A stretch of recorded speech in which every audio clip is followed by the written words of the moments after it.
और वो समय आएगा बहुत ही बुरा होगा प्रभु, शायद उस समय में हमें ये मौका भी नहीं मिलेगा। लेकिन हम प्रार्थना करते हैं कि आज का दिन इसका पूरा पूरा लाभ हो जाए। अपने वचनों के द्वारा तो हमसे बातें कर, हमें यहाँ तक सही सलामत लेकर आए प्रभु। सारा महिमा गौरव आपको देते हैं। दुआ प्रभु यीशु के नाम में मांगते हैं, सुन और कबूल कर, आमीन। सब बैठ सकते हैं। दिल्ली की कलीसिया की तरफ से आप सबको सलाम, प्रेज द लॉर्ड।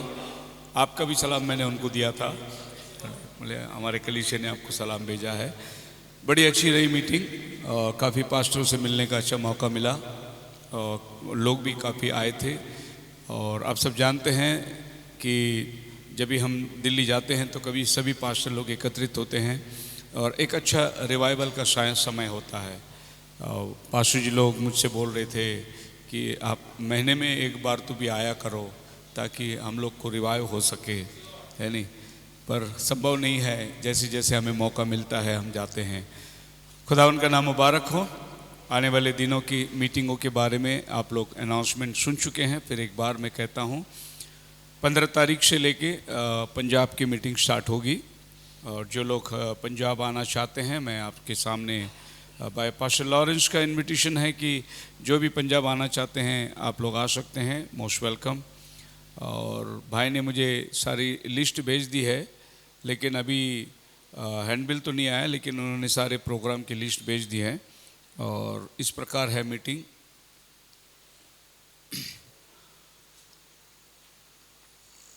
15, 16, 17 जो नवंबर की वो है सतकोहा में, जो गुरदासपुर के पास है।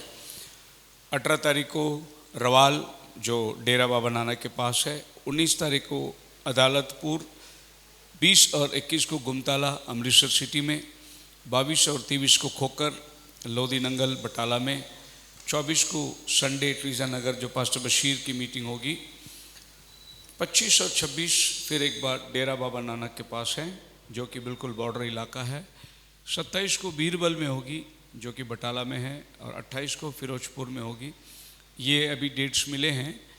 अभी और 4-5 जगह बाकी है, जैसे पठानकोट बाकी है, जलंधर बाकी है, लुधियाना बाकी है, और अभी इन लोग भी तारीख देंगे। तो मुझे लगता है कि तकरीबन 30 के आसपास या फर्स्ट वीक दिसंबर तक ये कन्वेंशन चलती रहेगी। तो हमारे लिए अपनी प्रार्थनाओं में आप याद रखें। इनमें से सतकोहा की कन्वेंशन में जो भी आना चाहते हैं आ सकते हैं, क्योंकि वो एक ही जगह मीटिंग है। 15 तारीख से लेके 18 तारीख तक वहाँ रहने की सुविधा, खान पान की सुविधा सब है। जो भी आना चाहते हैं आप अपना टिकट का इंतज़ाम कर सकते हैं और आइए। सबसे सरल हम लोग बॉम्बे से जो है गोल्डन टेम्पल गाड़ी चलती है और बहुत ही अच्छा गाड़ी है, बहुत जल्दी पहुंचाती है। आप आ सकते हैं, सबको इनविटेशन दिया है। खुदावन आपको बड़ी आशीष दें। मैं आगे रहूँगा क्योंकि मेरी मीटिंग्स लंबी चलती रहेगी। अगर आपके पास इतना समय है रहने के लिए तो आप भी रह सकते हैं, ऐसी कोई गुंजाइश नहीं है। फिर पंजाब में घर सब बड़े बड़े होते हैं, रहने की जगह बड़े होते हैं, खाना भी भरपूर देते हैं, कोई कंजूसी नहीं होता उधर। दिल भी लोगों का बहुत बड़ा है उन लोग डरते नहीं पालने से, मतलब कितने भी लोग आ जाए। और ये जो सतकोहा की मीटिंग है इसमें आप कम से कम 3,000-4,000 लोगों की अपेक्षा करते हैं हर साल। और ये मीटिंग जो है उनका 34th कन्वेंशन होगी ये वाली, मतलब 34 साल से वो लोग उस गांव में कन्वेंशन कर रहे हैं। अब 34 साल तो मुझे मिनिस्ट्री में हो गई, लेकिन वो लोग 34 साल से वहाँ कन्वेंशन कर रहे हैं। और पिछले 12-13 साल से वो लोग हमें ही प्रचार के लिए बुलाते हैं। इसके पहले बहुत से हर साल वो लोग चेंजेस दूसरे को बुलाते थे, लेकिन जब से अपनी मीटिंग वहाँ हुई उसके बाद वो लोग अभी किसी को बुलाते नहीं। एक ही प्रचारक है लगातार, और वो कहते हैं कि बस हमारे लिए ये काफ़ी है और प्रभु आने तक हम इसी को लेके चलते रहेंगे। इसके बाद एक और मीटिंग है 6 तारीख से लेके 9 तारीख तक कुंभोज में डिबेट का तैयारी किया है। और ये डिबेट फिर उसी के साथ होने वाला है जो इज़राइल से आया हुआ बंदा जो प्रॉफिट को नाकारता है। अभी फ़िलहाल वो इंडिया में है, नागपुर में। वो आया तब से वॉर शुरू हो गया, इसके लिए उसको वापस जाने को हुआ नहीं। अब लोग उसको डिबेट के लिए बोल रहे हैं और मैंने तारीख दे दी उसको, बोले पहला दिन हम लोग मलाकी 4-5 के ऊपर डिबेट करेंगे, दूसरा दिन प्रगटीकरण 10-7 के ऊपर डिबेट करेंगे। इस तरीके से उन्होंने 3 सब्जेक्ट दिया। और लेकिन उनकी एक हट ये है कि बोले रिकॉर्डिंग नहीं करना है, शूटिंग नहीं करना है। मैं बोला ऐसे कैसे होगा, रिकॉर्डिंग तो होगा ताकि सब लोग देखना चाहिए और ये बात यूट्यूब में भी जाना चाहिए, यानी ताकि सब जो डिबेट करने वाले नहीं हम रिकॉर्डिंग, तो तुम्हारा अकेला का रिकॉर्डिंग करो, मेरा नहीं करने का। बोला ये कैसे, मैं अकेला हवा से थोड़ी पीटूंगा मैं तो सामने वाले को मुक्का मारूंगा ना। तो इसके ऊपर चर्चा चल रहा है, शायद हो गया तो बहुत बढ़िया है, नहीं तो प्रभु जाने। पर मैंने कहा कि हम ज़रूर बैठेंगे। 29 तारीख को एक और मीटिंग है अलीबाग में। ब्रदर नाम अच्छा भूल गया मैं, सुनिए, अलीबाग से एक ब्रदर जो फैमिली आती है चर्च में, उन्होंने अपने यहाँ मीटिंग रखी है। उन्होंने एक बोट खरीदा है, फिशिंग बोट, तो उन्होंने अपने लिए एक प्रेयर मीटिंग रखी है। सो अलीबाग में 29 को जो लोग आना चाहिए आ सकते हैं। दिन भर की मीटिंग होगी, सुबह शाम 2 सेशन होगी। और बिल्कुल अलीबाग शीशोर से लगा हुआ है ब्रदर का घर, आ सकते हैं आप लोग। एक दिन का पूरी रिट्रीट होगी। खुदावन आपको आशीष दे। भाई ने आपको भी बुलाया है, कोल्हापुर से भी लोग आने वाले हैं और ये सब मीटिंग में आप सबका स्वागत है। अगर आप नहीं आ पाएंगे तो हमें अपनी दुआ में याद रखना। आइए हम संदेश में जाएंगे। आज की संदेश द चर्च, इस विषय को हम लेने जा रहे हैं। ये हमारे दिल्ली की मीटिंग की तस्वीर है। पास्टर डिक्की, पास्टर डेंजल मसीह और एक पास्टर और थे, एक फॉरेन से भी एक फैमिली थी। और प्रभु ने बहुत ही बढ़िया मीटिंग्स करने के अनुग्रह की। प्रभु का नाम को धन्यवाद करते हैं। सो आज की संदेश मैं कंटिन्यू करना चाहता हूँ, द चर्च, और आज का पार्ट है 4, चौथा भाग। और आज का टाइटल जिस विषय पे हम बात करने जा रहे हैं, मिनिस्ट्रिंग ऑफ द वर्ड, वचन की सेवा। सेवा हर प्रकार की है, उसमें एक सेवा वचन की सेवा है, जिस पर आज शाम हम मनन करने वाले हैं। मैं जिस चर्च की बात करता हूँ वो चर्च डिनोमिनेशन चर्चेस की मैं बात नहीं करता। जो बाइबल की चर्च है, पेंटिकोस्ट के दिन में जो चर्च स्थापित हुई थी, जिसको पवित्र आत्मा चला रही थी, उस चर्च की मैं बात करता हूँ। मुझे नहीं लगता कि आज का रोमन कैथोलिक चर्च को पवित्र आत्मा चलाती होगी, मुझे नहीं, क्योंकि पवित्र आत्मा ने वो काम किया ही नहीं बाइबल में जो काम ये लोग कर रहे हैं। ये मोमबत्ती जलाना, ये दुआ फेंकना और ये जो भी आज चल रहा है, ऐसा पतरस ने नहीं किया, ना ही पेंतकोस्त के दिन पवित्र आत्मा ने किया। ये मनुष्य की बनाया हुआ रीत है और हर एक ने अपने अपने तौर तरीके अपना लिए।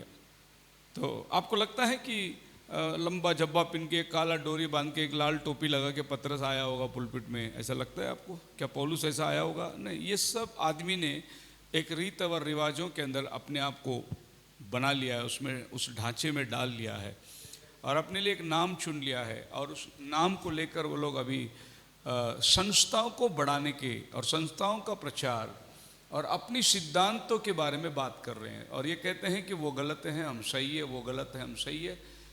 पर मैं जिस चर्च का बात कर रहा हूं वो बाइबल का चर्च है। हालेलुया। अगर मुझसे कोई पूछे आप किस चर्च से जुड़े हुए हैं, तो मैं बोलूंगा इस चर्च से जुड़ा हुआ हूं। आपका संस्था का नाम क्या है? कोई नाम नहीं है, एक ही संस्था है, प्रभु यीशु मसीह की कलीसिया है। हालेलुया। हाँ, हमने गवर्नमेंट में रजिस्टर करने के लिए एंड टाइम मिनिस्ट्री करके रजिस्टर करवाया है, क्योंकि हम एंड टाइम मिनिस्ट्री के अंदर बैठे हुए हैं। कोई अगर मुझे पूछे आपका चर्च का नाम क्या है, तो मेरा चर्च का नाम है church of lord Jesus Christ, प्रभु यीशु मसीह की कलीसिया। कलीसिया और किसकी हो ही नहीं सकती, इससे बढ़िया नाम क्या होगा? सो हम इस बिब्लिकल चर्च को मानो फॉलो करते हैं, इसकी डिसिप्लिन फॉलो करते हैं, इसकी शिक्षण को फॉलो करते हैं। ये जो सिखाता है वही चीज हम करना चाहते हैं। वचन के बाहर सब कूड़ा और कचरा है, वचन के अंदर जीवन है। सो हम जीवन को फॉलो करना चाहते हैं। Praise the Lord. सो वचन की सेवा लास्ट 3 हफ्ते में जो हमने बात करी थी पार्ट 1 के अंदर, the church and it's works, church और उसके काम, उसके कलीसिया। चर्च होता कौन है? The body of Christ. जब विश्वासी लोग एकत्रित होते हैं वो एक चर्च बनती है। हम सब परमेश्वर के भवन में एक जीवित पत्थर के समान है और हमारा अपना एक स्थान है। अब ये दीवार से अगर मैं एक ईंट निकाल दूं तो वहाँ खोखला दिखाई देगा। उसी तरीके से आप और हम इस आत्मिक भवन में एक पत्थर है। हमारा होना उतना ही शोभा में बातें हैं। अगर हम लोग एक दिन चर्च में ना दिखाई दे तो चर्च ऐसा दिखेगा जैसा दीवार से एक ईंट निकाला गया हो, वो टोटल फिनिशिंग में नहीं दिखाई देगा। तो ये हमने फर्स्ट वीक और हमने देखा इसमें कि कई एक पॉइंट्स थे और उसमें मैंने 8 पॉइंट के ऊपर बात किया था। उसमें पहला पॉइंट, दूसरा पॉइंट, तीसरा पॉइंट, 1-2 बात मैं आपको बताना चाहता हूं और वो ये है कि हम लोग चर्च को आने के लिए तो लेट हो जाता है लेकिन काम पे जाने के लिए लेट नहीं होते। हमने और सारी चीजों के लिए हाथ बढ़ा देते हैं लेकिन चर्च के काम के लिए हाथ नहीं बढ़ाते। अगर वो पड़ोसी आया और वो बोला कि भाई हमारे दांडिया है, उसका 500 रुपया पावती फाड़ दोगे लेकिन चर्च को 5 रुपये नहीं दोगे तुम। ऐसे बिलीवर लोगों की कंडीशन है आज। अपने ऑफिस में अगर पैसे इकट्ठा करना हो तो वहां इकट्ठा करोगे लेकिन जब बिलीवर लोग चर्च में कुछ इकट्ठा करने का हो तो हाथ नहीं बढ़ाएंगे। इस तरीके से बहुत सारी बातों को आपके सामने रखा था। Part number 2, the way of worship, आराधना का ढंग क्या होता है, प्रभु के लिए कैसे आराधना करना है, प्रभु की भक्ति को कैसे प्रस्तुत करना है। आज मुझे लेट हो गया आने में लेकिन मैं समझता हूं कि सभी लोग आनंद किए क्योंकि वर्शिपर है इधर। वर्शिपर का मतलब यह है कि वो गिफ्टेड है, वो ऑर्गन बजा सकता है, वो उस बात को, म्यूजिक को देख सकता है और सॉन्ग्स का स्केल जान सकता है। इसके लिए उसको वर्शिप लीडर बोल सकते हैं। तो जब एक वर्शिप लीडर वर्शिप लीड करेगा तो एक अच्छा अनुभव को हम लोग देख सकते हैं। सॉन्ग सभी लोग गाते हैं, सभी लोग लीड करते हैं, लेकिन उस चीज का ज्ञान भी होना बहुत जरूरी है।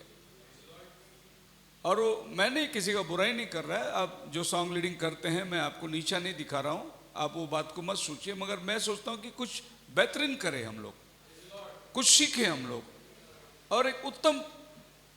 अब मैं एक पास्टर हूं, मैं गाना बहुत अच्छा तरीके से जानता हूं। मैं वर्शिप करता था पहले और अभी मैं पास्टर का काम कर रहा हूं, प्रीचिंग कर रहा हूं, लेकिन पहले मैं वर्शिप करता था तो मैं उसको वर्शिप का नॉलेज है। और अगर मेरे पास नॉलेज है तो मैं आपके साथ अगर बांटना चाहता हूं तो आपने लेने को तैयार होना चाहिए। मतलब आपने उसको धिक्कारना नहीं चाहिए, क्योंकि मैं अपना अनुभव तुम्हें बता रहा हूं और अनुभव जो है वो हर एक चीजों को सिद्ध करता है। और हमने सेकंड पार्ट में ये देखा, why we go to church, हम चर्च को क्यों जा रहे हैं, चर्च से हमारा क्या लगाव है। बहुत से लोग चर्च को एक स्पेयर में रखे हुए हैं, टाइम मिलेगा तो जाएंगे। इससे भी अर्जेंट काम घर में निकल गया तो चर्च दंडी हो जाएगी। अगर कोई मेहमान आ गया तो आज नहीं जाएंगे चर्च में, आप जाके आओ, तो हम लोग रुक जाते घर पे। मतलब आपको प्रभु का भवन से इंपॉर्टेंट चीज अगर आपके लाइफ में आ जाए तो आप इसको मिस कर देंगे। लेकिन मैं कहता हूं कि ये सबसे इंपॉर्टेंट लाइफ आपका लाइफ में होना चाहिए। तो हमने why we go to church, to celebration God's love. खुदा ने जो प्रेम हमें दिखाया उसकी हम लोग महिमा करने, आदर करने, उसकी तारीफ करने के लिए हम उसके भवन में आते हैं। और फिर हमारे पास आने का टाइम है ही कितना, एक दिन में 24 घंटा इंटू 7,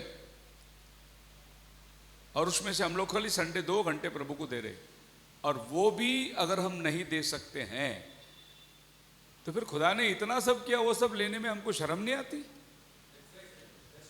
उसने क्रूस पर चढ़ा, बलिदान हुआ, कोड़े खाए, हमारे लिए मार खाया, वो मुर्दों में से जी उठा, स्वर्गीय स्थानों में हमें बिठाया, पवित्र आत्मा भेजा, वरदानों से इतनी सारी जो उसने हमारे लिए किए, उसका कीमत क्या है कि हम सप्ताह में 2 घंटे उसको नहीं दे सकते, और वो भी 2 घंटा टाइम देख के बैठना पड़ता है। गाओ प्रभु की स्तुति, महिमा करो। अगर पास्टर को आने में और लेट हुआ तो और 4 गाने में क्या मजा नहीं। प्रभु की तारीफ करने में क्या कमी है?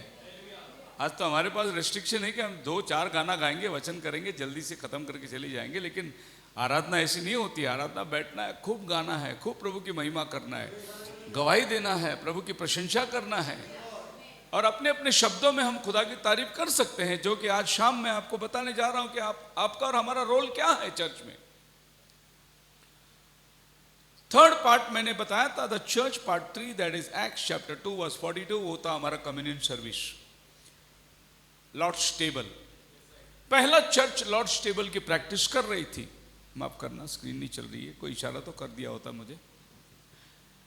तो थर्ड जो है, हमने कम्युनियन सर्विस चलाई, और कम्युनियन सर्विस को भी मैंने इसी के अंदर ले लिया, क्योंकि वो भी चर्च का एक इंपॉर्टेंट रोल है, और इसमें भी आपको पार्टिसिपेट होना बहुत जरूरी है।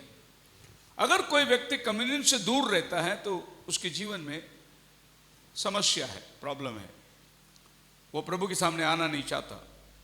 फिर बहुत से लोग अनुचित रीति से चाल चलते हैं, फिर भी कम्युनियन लेते हैं, वो अपने ऊपर आफत को लाने वाला है, उसके ऊपर उपद्रव आएगी। ध्यान रखें, अगर आप गाड़ी से गिर गए, आपके पैर में मोच आई, हड्डी फ्रैक्चर हो गया, तो थोड़ा बैठो, प्रभु से बोलो, प्रभु मैं कहाँ चूक गया, मुझे क्षमा कर। आपको वो टाइम है अल्टर पे जाने का। प्रभु कुछ आपको सिखाना चाहता है, भले ही आप बाथरूम में गिर गए होंगे, लेकिन आपको लग गया कि भाई मेरे साथ में कुछ हुआ है, तो इमीडिएटली प्रभु के पास जाना जरूरी है, प्रभु क्षमा कर, क्योंकि गलती सबसे हो सकती है। ऐसा कोई नहीं जो बोल सके कि मैं गलती नहीं किया। जानते अनजाने में हमसे होती है गलती। पर्पसली जो गलती करता है, फिर उसके लिए तो प्रभु के पास और सजा है। जैसा बड़े खूंखार चोर लोग को और सजा है, साधारण चोर लोग को और सजा है, और जो बहुत मानता ही नहीं उसको बर्फ में लिटा के पट्टे से मारते हैं, वो सजा और है। प्रभु भी ऐसे अलग अलग टाइप से सजा लेता है। और अगर डॉक्टर ने बोल दिया बस 2 ही घंटा है, आईसीयू में रखा है, तो समझना बहुत क्रिटिकल पोजीशन है आपका। तो इस तरीके से हमारे जीवन के अंदर प्रभु बोझ का बहुत इंपॉर्टेंट, दैट अपोस्टल का डॉक्ट्रिन है। अब इसको महत्व देने में लोग अभी साल में कभी एक बार लेते हैं, बहुत सारी जगहों के अंदर ऐसा ही होता है। कई जगह में फेस्टिवल कम्युनियन होता है, फेस्टिवल। कोई छुट्टी आया तो चलो एक छुट्टी है, पास्टर जी प्रभु बोझ लेंगे क्या, ऑर्गेनाइज कर देते हैं। मतलब यह है कि मौका मिला तो कर लेंगे, पर प्रभु का शुक्र है कि हम लोग एवरी फर्स्ट संडे उसको प्रैक्टिस करते हैं, कुछ भी हो जाए, तूफान आए, आंधी आए, लेकिन हमारा फर्स्ट संडे कम्युनियन चल रहा है। बकायदा पास्टर यहाँ होना चाहिए। सो मसीह में मेरे प्रिय लोगों, ये 3 पार्ट के अलावा आज जो पार्ट हम लोग देखने जा रहे हैं, बड़ा इंपॉर्टेंट पार्ट है। और याद रखिए कि मैं कलीसिया को सिद्धता में लाने की कोशिश कर रहा हूं, परफेक्शन में लाने की प्रचार कर रहा हूं। Since the first Christian community in Jerusalem was almost exclusively Jewish, it accepted the Old Testament as the word of God. जब पहली कलीसिया की स्थापना हुई तो उनके पास ऑलरेडी पुराना नियम था, जो आज हम लोग ओल्ड टेस्टामेंट के रूप में जानते हैं। उन्होंने उसको ले लिया और चर्च कंटिन्यू कर दिए। हमारे पास चर्च कंटिन्यू करने के लिए ऑलरेडी एक चर्च प्रैक्टिस कर रही थी, उसका हमारे पास कॉपी है, न्यू टेस्टामेंट। लेकिन पहला चर्च के पास कोई कॉपी नहीं था, वो लोग ओल्ड टेस्टामेंट को लेके चल रहे थे, और ओल्ड टेस्टामेंट के साथ साथ न्यू टेस्टामेंट में जो प्रभु ने उनको दिखाया, मतलब प्रभु यीशु ने उनको ऐसा वर्शिप लेना, गाना गाना, ऐसा मीटिंग करना, ऐसा वचन देना, ऐसा प्रभु यीशु ने उनको नहीं सिखाया। प्रभु यीशु मसीह सुसमाचार का प्रचार किया। ये बातें उन्होंने जीविश सेक्ट से निकाल के लिए, वो लोग कैसे आराधना करते थे, क्योंकि प्रैक्टिस वही था। जब वो लोग, वे भी आराधनालय में जाते थे। यीशु मसीह का जी उठने के बाद में, पेंतीकोस्त के बाद में आप देख सकते हैं, उसके 3 अध्याय का पढ़िए पहला 2 वचन।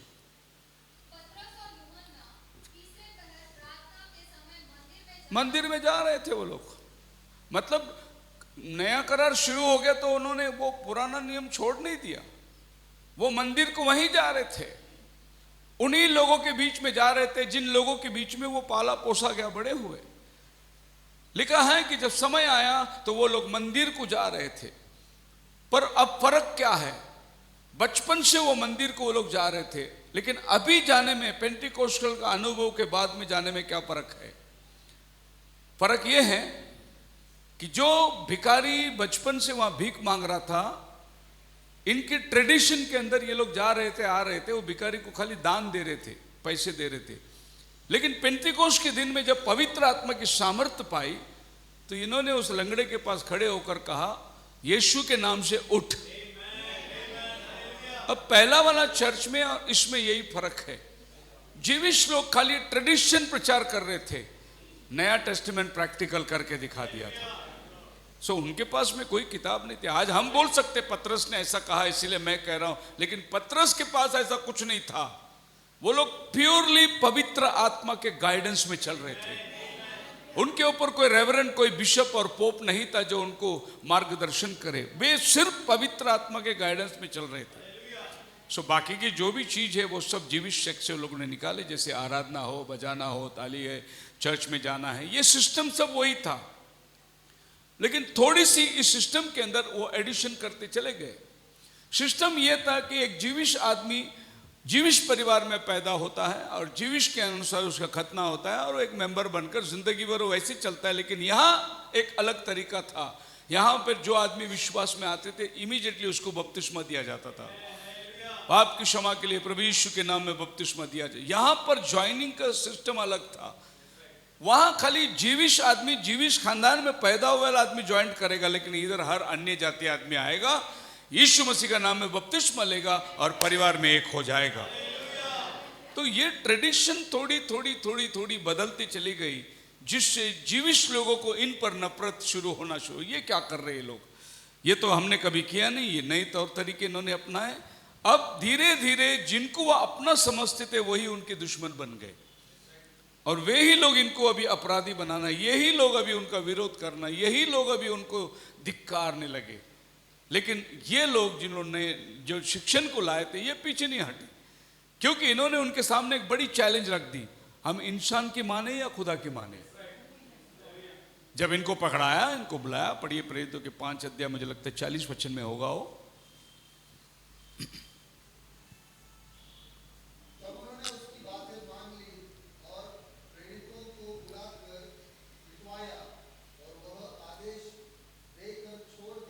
प्रेरितों को बोलकर उनको पिटवाया। ये जो पहली चर्च स्थापना हुई, जो पहला पास्टर था, इनको बुलाकर इनको पिटवाया। कौन? वही धार्मिक लोग, चर्च के ठेकेदार लोग, और कहा कि यीशु के नाम से फिर बात ना करे। अगर बात बन गई, चल पड़ी, तो कल ये रोमन कैथोलिक लोग हमें भी बुला के पिटवाएंगे, बोलेंगे यीशु के नाम से बपतिस्मा मत दो। ये मेथोडिस्ट वाले हमें भी बुला के पिटवाएंगे, क्योंकि हमसे पहले ये लोग पिटाए गए, मार खाए। और अभी जो लोग धार्मिक कहलाते, देखो गुंडों से नहीं मार खाए, वो धार्मिक लोगों से मार खाए। नफरत वहां के पापी लोगों ने नहीं किया, वो तो सुसमाचार को गले लगाते थे। नफरत धार्मिक लोगों ने किया, जो व्यवस्थापक थे, जो शास्त्री थे, जो परुषी और सदुकी थे, जो धर्म के ठेकेदार थे, उन्होंने उनको बुलाकर पिटवाया, कहा इस नाम से फिर बातें ना करे। तभी पतरस बोलता है, हम किसकी सुने? एक प्रभु ने हमें बोला इस नाम से जाओ, मेरे नाम से तुम काम करो, हम उसकी सुने या तुम्हारी सुने? और उनके साथ में बड़ा अद्भुत काम होना शुरू हो गया। इनको अगर जेल में बंद करें तो हथकड़ियां अपने आप खुल जाती थी, दरवाजे अपने आप खुल जाते थे। ऐसे मिराकल होने लगे इनके साथ में। ये तो जीविश कम्युनिटी कभी सोच भी नहीं सकती कि ऐसे मिराकल भी होते हैं। हाँ, उन्होंने पढ़ा था, मूसा ने समंदर को फाड़ दिया, जोशुआ ने सूरज को रोक दिया, ये सब वो हिस्ट्री समझ रहे थे। लेकिन वही हिस्ट्री का खुदा देहधारी होकर इधर आया, इस बात को विश्वास नहीं कर पा रहे थे। वो ही यहोवा यीशु बन के आया, इसकी विश्वास उस दिन भी नहीं किए। आज भी हमारे क्रिस्ती समाज को यह होता ही नहीं कि वही यहोवा यीशु है। शुक्र है प्रभु ने आपके और हमारी आंखें खोल दी। The early Christian continued celebrating in synagogue alongside the Jewish on the Sabbath for several years in some places. आज हम पुणे में जाएंगे तो आप देख सकते हैं लाल देउल करके है, वो सिनेगॉग है, यहूदी लोग का मंदिर है। इसी तरीके के मंदिर में उन दिनों में चर्च नहीं थी, तो लोग उसी यहूदी लोग के सेक्ट में जाकर ही बैठकर ये लोग प्रभु की आराधना करते थे। The distinguished the early Christian from the Jewish counterpart was their conviction that Jesus was the promised Messiah and that salvation was found only in him. यहूदी लोग कहते थे मसीहा आने वाला है, आने वाला है, और ये कहते थे मसीहा आ गया, मसीहा आ गया, हमें मसीह मिल गया। पर यहूदी लोग को ये समझ में नहीं आई। And they continued to worship in basically Jewish fashion but added the Lord's Supper. और वहाँ पर लोग पर्व मनाते थे, इन्होंने कम्युनियन लेके आया, क्योंकि प्रभु ने उनके बीच में बोला इसके बाद तुम ये किया करो मेरे याद के लिए। अब वो लोग पर्व मनाते थे जो ओल्ड टेस्टमेंट का था। वो लोग मेमना काटते थे, लहू लगाते थे, वो लोग मेमने को बनाते थे, वो लोग पर्व इस तरीके से मनाते। लेकिन यहाँ आने के बाद क्या हुआ, यीशु मसीह हमारा मेमना था, यीशु मसीह क्रूस पर मर गया, मुर्दों में से जी उठा, उसने अपना शरीर तोड़ के हमें दिया, बोला ये रोटी लो खाओ, ये मेरा देह है जो तुम्हारे लिए दिया है। अब वो लोग रियल मांस खा रहे थे, ये लोग यीशु मसीह का मांस रोटी के रूप में खा रहे थे। सिर्फ थोड़ा थोड़ा थोड़ा थोड़ा वेरिएशन दिखाई दे रहा था जो नए लोगों को एक्सेप्ट नहीं हो रही थी। दो the Christians gather daily for prayer, fellowship, preaching and teaching, act chapter 2 verse 46 से पढ़ोगे, वो लोग प्रतिदिन मंदिर में घर घर में जाकर उपासना करते थे। चैप्टर 5 वर्स 42 के अंदर जाओगे, for the services of the worship in the church was changed from Jewish Sabbath to the first day of the week. अब इनकी ट्रेडिशन जो है वो 7वां दिन शब्बात जो मानने वाले थे वहाँ से बदलकर सप्ताह का पहला दिन इकट्ठा होना शुरू हो गया, क्योंकि वो दिन था रिजरेक्शन का। आज आप और हम कौन से दिन को शब्बात मानते हैं? जो हमारा रिजरेक्शन का डे है, जिस दिन यीशु पुनरुत्थान हुआ, सप्ताह का पहला दिन। और वो लोग आराधनालय में सप्ताह का 7वां दिन इकट्ठे होते थे। 7वां दिन विश्राम का दिन है। 7वां दिन प्रभु यीशु मसीह को कब्र पे रखा था, लेकिन पहला दिन प्रभु यीशु मसीह का जी उठने का दिन है। इसीलिए हमारे कैलेंडर में जो डेट स्टार्ट होता है वो संडे से स्टार्ट होता है। इसको नाम दिया है संडे, क्योंकि रोम लोग का कैलेंडर है, इसीलिए उन्होंने रोम गॉड को पहला दे दिया, सन गॉड को पहला स्थान दे दिया संडे। दूसरा डे उन्होंने मून डे, मंडे, उन्होंने मून गॉड को जगह दे दिया। और बाकी के जो जुपिटर है और सैटर्न है और ये सब प्लैनेट का नाम जो है उन्होंने हफ्ते का नाम लगा दिया, जिसको हिंदी में पढ़ सकते हैं गुरु, शुक्र, शनि, ये सब ग्रहण का नाम है। और ये आपको बोल देंगे भाई आपको पीछे शनि लग गया है, तो मेरे पीछे नहीं लगा, हर शनि आता ही है, हर हफ्ते में शनिवार आता ही है। और वो इतना समस्या बताएंगे आपको, ये हो गया, वो हो गया, तुम्हारा ये हो जाएगा, मरण संभव है, तुम्हारे लिए ये संभव है, वो संभव है, तुम्हारा कमाई में बरकत नहीं होगा, ये नहीं होगा, वो नहीं होगा। फिर सब समस्या का हल आप उससे पूछो, क्या का बोले बस कुछ नहीं, 2000 रुपये दे दो, 2000 में सारा समस्या दूर कर सकता है। पता नहीं कौन सा शनि लग गया आपको पर हमारे लिए हर सप्ताह है, चाहे वो ग्रहण का नाम रखो या सन का नाम रखो। तो मैं आपको ये बताना चाहता हूं कि उन्होंने क्या कर दिया, इसको संडे कर दिया, सन का डे, लेकिन हमने इसको क्या बनाया,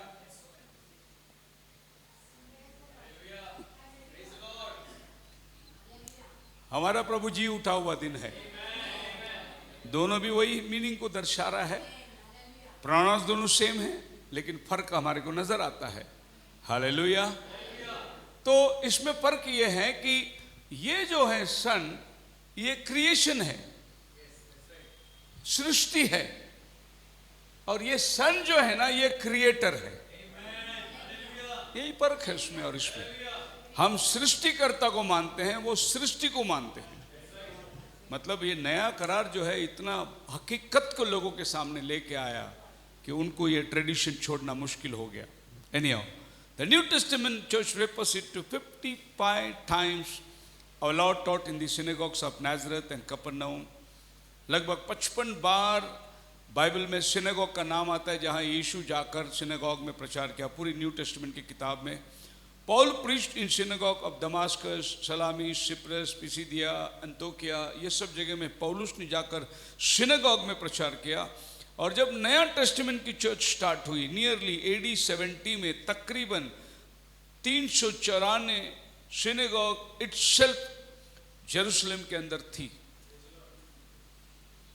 आप अगर जाओगे गोवा तो आपको अल्टर ही अल्टर मिलेगा, किधर भी जाओ, कौन सा भी पहाड़ में देखो आपको क्रूज दिखाई देगा, घर घर के सामने आपको अल्टर मिलेगा।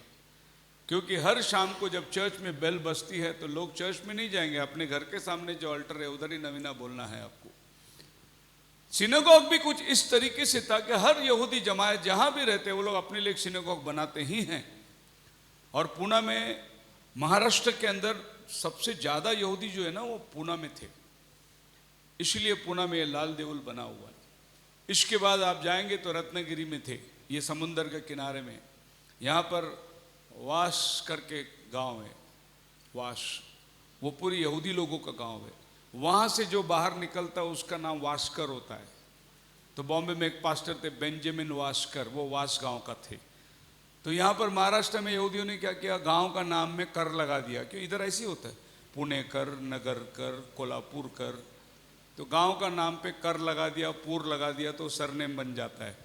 तो यहूदी लोग भी जब इधर आए तो उन्होंने भी गांव का नाम लगा दिया और उन्होंने अपना सरनेम बना दिया, वरना यहूदियों में वास कर नाम है नहीं, लेकिन इन्होंने उसको वास को लेके कर जोड़ के आधा यहूदी आधा इंडियन। तो आप समझ सकते हैं कि तलमुद इनका कहता है कि 480 सिनागोग पूरी यरूशलेम के अंदर थी उस समय में, उस इजराइल के अंदर।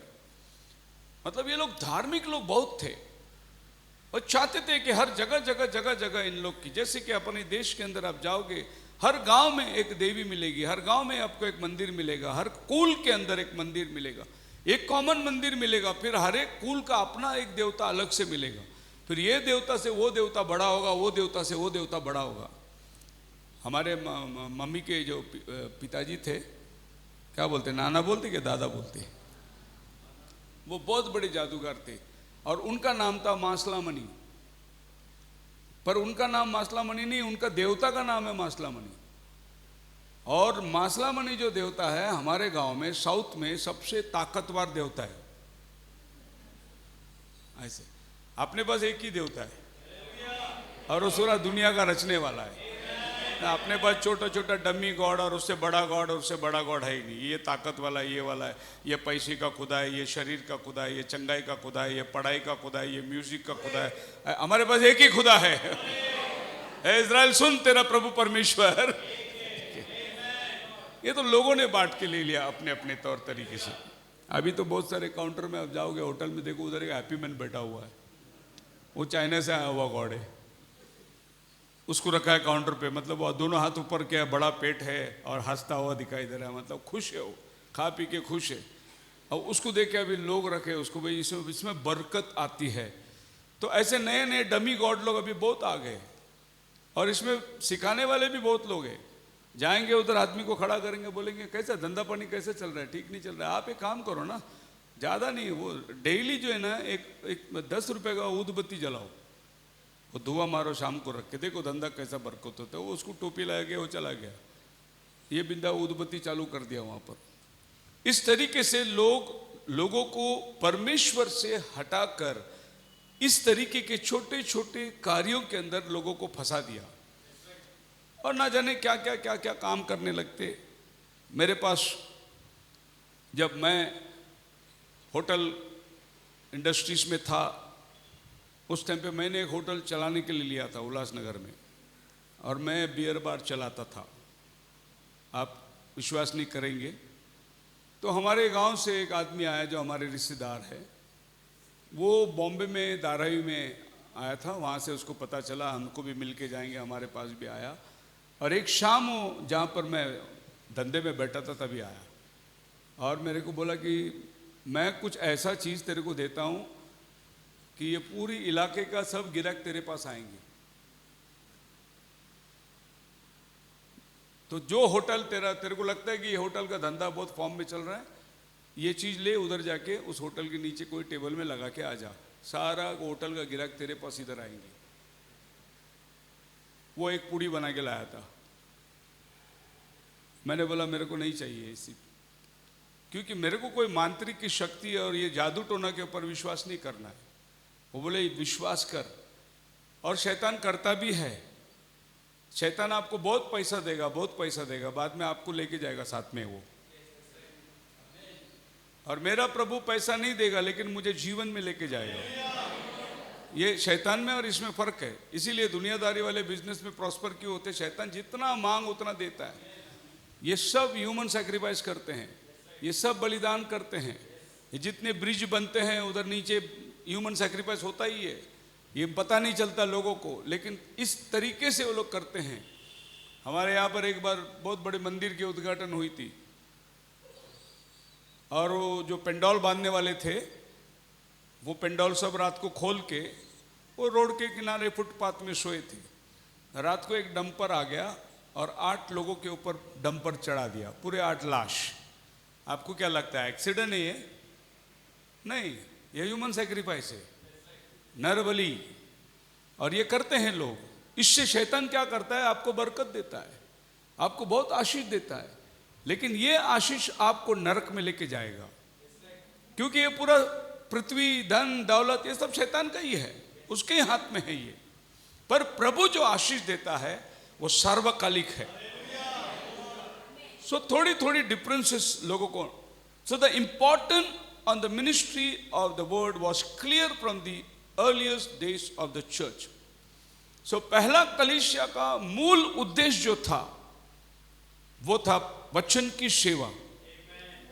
बाकी चीजों पर उन्होंने मन नहीं लगाया। पतरस ने चर्च नहीं बांधा, पौलुस ने चर्च नहीं बांधा। जहां जहां प्रार्थना हो रही थी घर में, उनका उद्देश्य था सुसमाचार जल्दी फैल जाए। बाकी बड़े बड़े बांधकाम तो थे ही है, बड़े बड़े चर्च तो थे ही है, लेकिन उन बड़े बड़े चर्च में विश्वासी लोग नहीं हैं। इनका काम था विश्वासियों को तैयार करना। मैं प्रभु का धन्यवाद देता हूं, पिछले 25 साल से इस पूना में हम लोग के पास चर्च नहीं है, लेकिन प्रभु ने हाथ थोड़ी छोड़ा।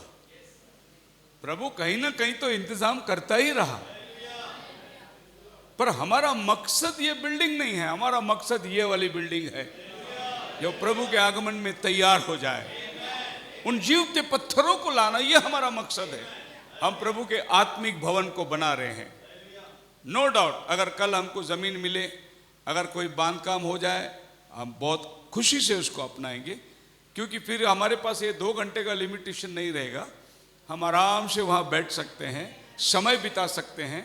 पर अगर उससे पहले प्रभु आ जाए तो हमारी मिनिस्ट्री जो है वचन की सेवा, जिसके द्वारा हम आत्मा को जीतना चाहते हैं।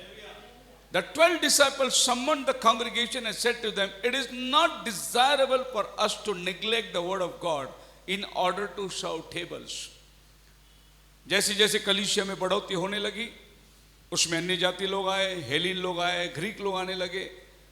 तब यहूदियों के अंदर एक ऐसे स्वभाव था, यहूदी आज भी किसी से मिलते नहीं हैं।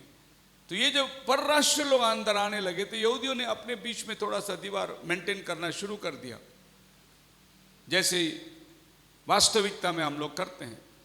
अगर हम चर्च में किसी से मिलेंगे, बातचीत करेंगे, तो महाराष्ट्रियन का एक ग्रुप अलग रहेगा, मद्रासी का ग्रुप अलग रहेगा, वो अपना अपना जात भाई के साथ में मिलते हैं। ऐसा ही यहूदियों के अंदर भी अपने अपने लोगों की सेवा करते थे। तब वहाँ कंप्लेन उठी कि हमारे यहाँ विधवाओं पर सुध ही नहीं दिया जा रहा है, और हमारे लोग जो बाहर से हेलेनिस्ट लोग आ रहे हैं, ये परराष्ट्रीय लोग आ रहे हैं, इनको ध्यान नहीं दिया जा रहा है। जब ये समस्या उठ गई, तब पतरस ने कहा, इस समस्या को हल करने के लिए तुम अपने बीच में से 7 सुनाम पुरुषों को चुन लो। वे लोग इस काम को करेंगे, हम सिर्फ वचन और प्रार्थना, यही काम हम करेंगे। ये काम के लिए तुम लोगों को चुन लो। मतलब वो काम भी निग्लेक्ट नहीं करना है, वो काम भी करना है, वो भी जरूरी है, लेकिन वो हमारा काम नहीं है। उसके लिए तुम लोगों को चुन लो, और फिर वे लोग उस काम के अंदर ध्यान देंगे। इस तरीके से पहला डीकनशिप एक्ट्स चैप्टर 6 के अंदर चुना गया। 7 सुनाम पुरुषों को चुना गया, और ये 7 सुनाम पुरुषों के अंदर एक आदमी का नाम था निकोलास। आप पढ़िए उसमें 7वां वचन में, परमेश्वर का वचन फैलता गया और यरूशलेम में चेलों की गिनती बहुत बढ़ती गई जी और याजकों का एक बड़ा समाज हाँ इस मत को मानने वाला हो गया। पढ़िए। स्तिफनुस अनुग्रह और सामर्थ्य से परिपूर्ण होकर लोगों में बड़े-बड़े अद्भुत काम और चिन्ह दिखाया करता था। तब उस आराधनालय में नहीं, आप 7 आदमियों का नाम पढ़ो। यह बात सारी मंडली को अच्छी लगी और उन्होंने स्तिफनुस नामक एक पुरुष जो विश्वास और पवित्र आत्मा से परिपूर्ण था और फिलिप्पुस और प्रखुलुस और निकानोर और तीमोन और परमीनास और अंताकिया वाला निकोलाउस। सो ये अंताकिया वाला निकोलाउस जो है ये अन्य जाति है, ये यहूदी नहीं था, लेकिन ये यहूदी मत में आ गया था, ये प्रोसेलाइट था। अब आगे चलने के बाद जब आप रेवोल्यूशन में आ जाते हैं तो प्रभु एक बात करता है, कलीसिया के साथ शिकायत करता है। 6 वचन पढ़िए 2 का, रेवोल्यूशन चैप्टर 2 वर्स 6। पर हाँ, तुझमें यह बात तो है कि तू निकोलियों के कामों से घृणा करता है, जिनसे मैं भी घृणा करता हूँ। तो ये निकोलाउस का शिक्षण बाद में कलीसिया में निकोलेटिन बन गई। ये शिक्षण को निकोलास ने इंट्रोड्यूस किया, क्योंकि ये यहूदी मत का नहीं था, ये बाहर से आया था और ये बाहर से अपनी सिस्टम को लेकर आया। और निको इसका नाम का मतलब है, निको का मतलब है रूल, निकोलास का मतलब है लेटी, साधारण मेंबर। तो इसने बोला अभी ये बिशप है, ये मेंबर है, वो पोप है, ये है। तो ये सारा हमाका ढमाका जो लेके आए चर्च के अंदर, ये आदमी के द्वारा इंट्रोड्यूस किया गया।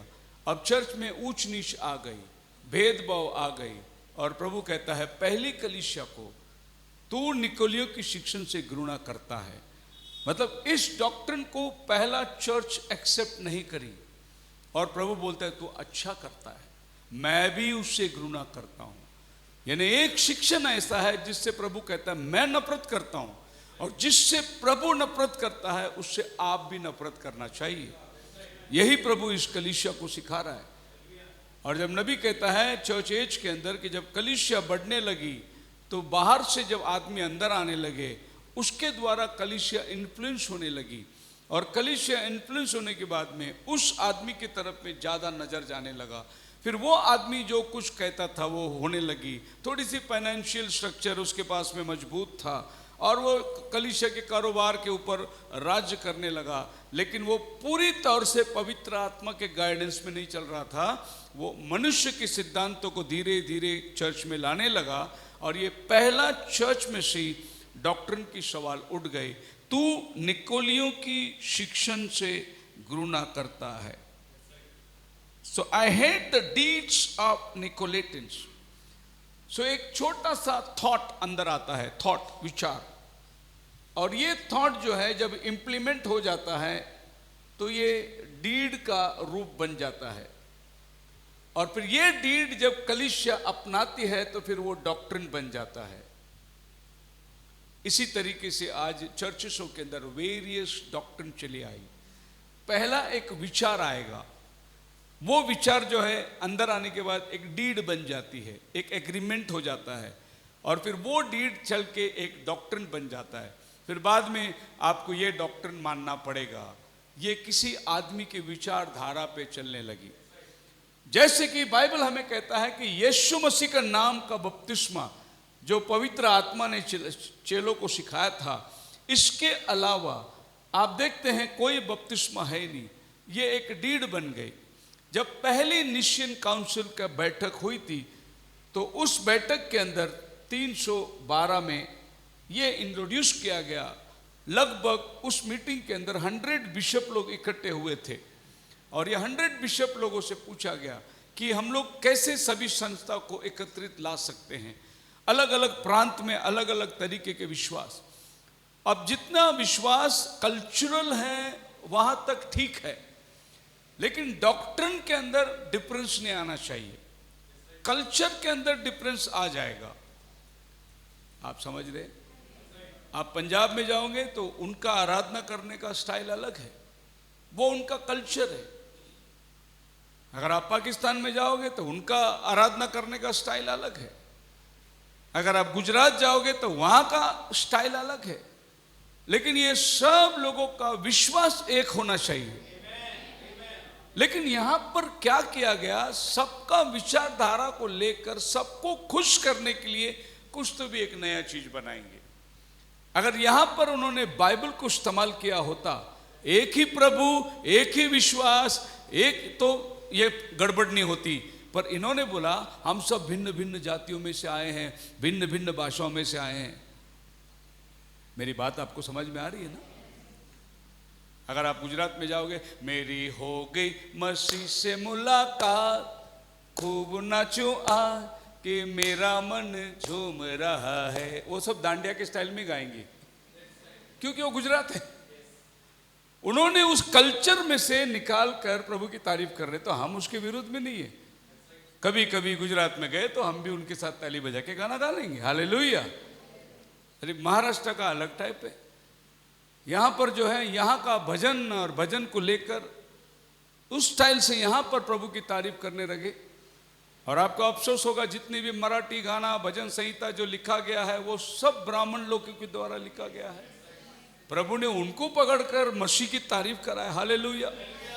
और ये सरासर उनके मुंह में तमाचा है जो कहते हैं कि पैसे देकर लोग क्रिश्चियन बन गए। नहीं, रेवरेंड भीड़े, रेवरेंड रानाडे, रेवरेंड देशपांडे, वामन राव तिलक, ये सब ब्राह्मण लोग कैसे क्रिश्चियन बन गए? पैसे से नहीं बने, उनके पास पैसे की, उन्होंने मसीहा को जान लिया था।